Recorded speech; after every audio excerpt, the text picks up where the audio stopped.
Your ecstasy, make myself a heaven from your falling leaves, woven in the fabric of your time. Welcome everyone to another wonderful episode here at Doctors of Podiatry.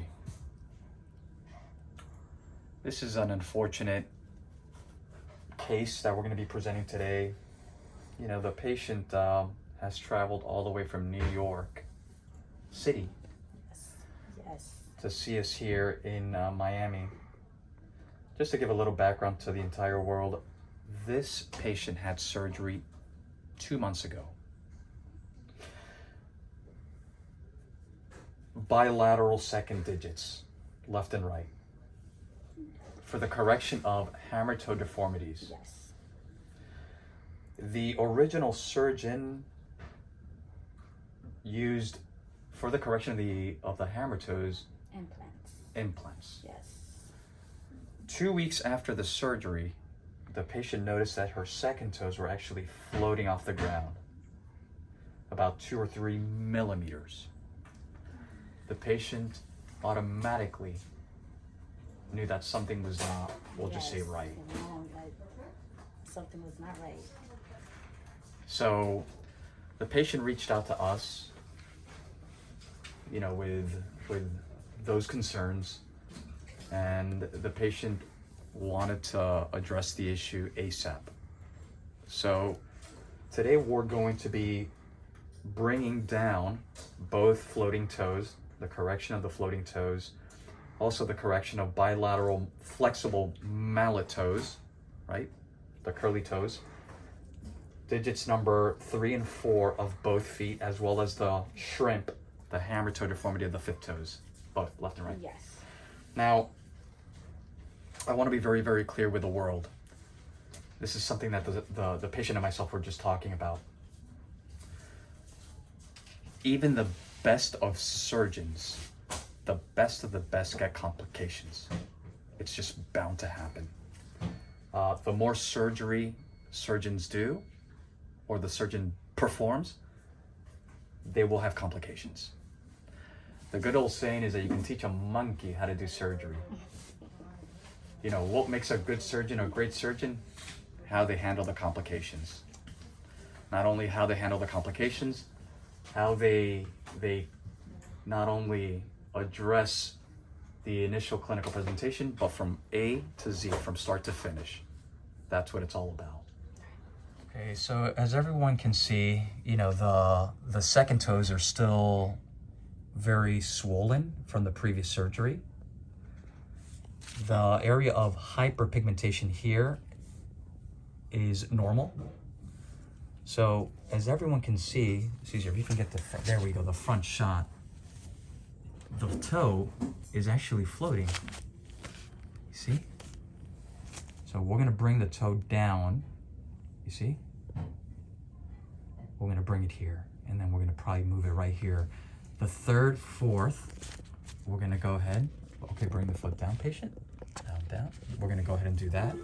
And then the fifth toe, we're gonna rotate. We're gonna bring it out like this. Really nice. Like that. Same thing on the right. This one's also floating. But Dr. Wagner, why is the toe floating?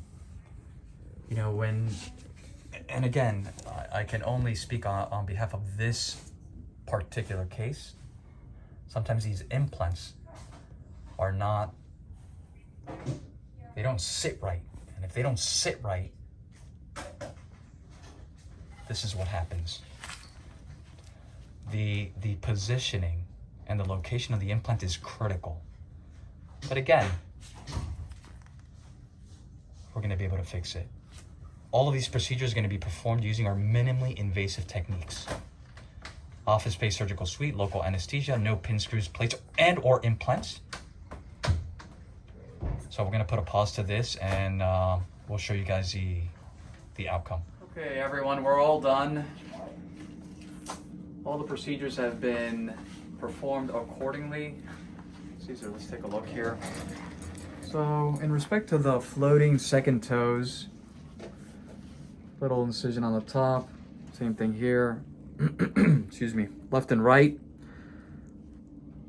Through that one little keyhole incision, we were able to perform what we needed to perform in order to make sure that the toes are now touching the ground.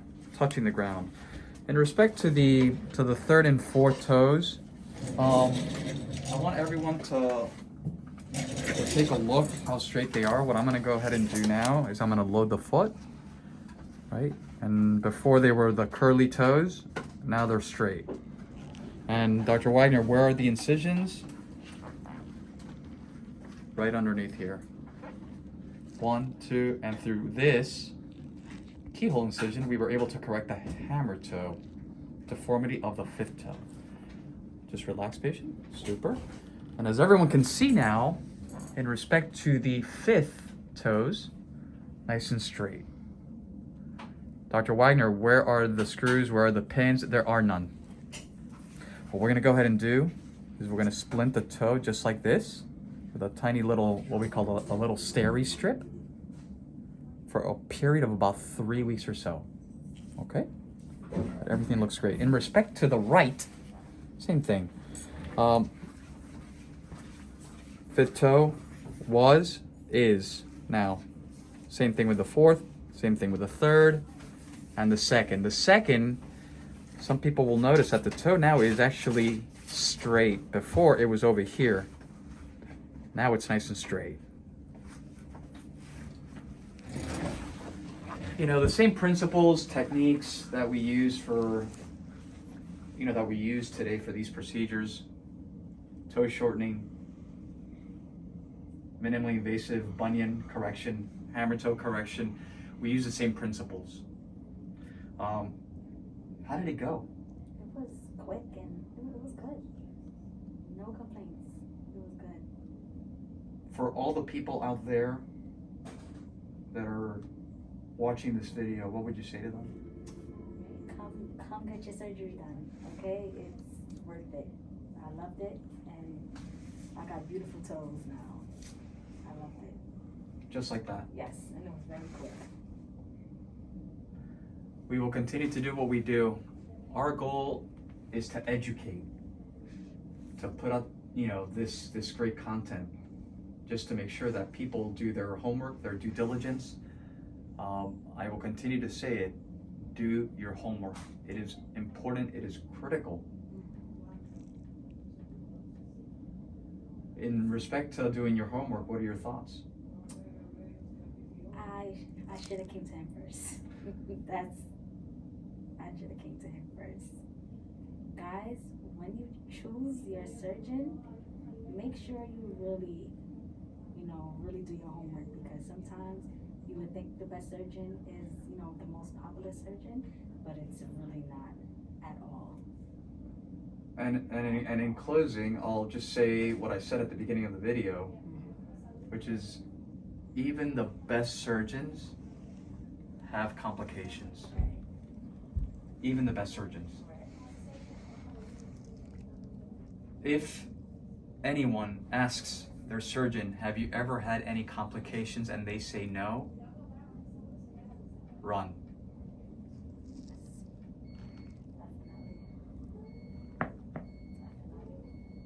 Caesar, anything else? Lisbeth? You guys are very quiet back there.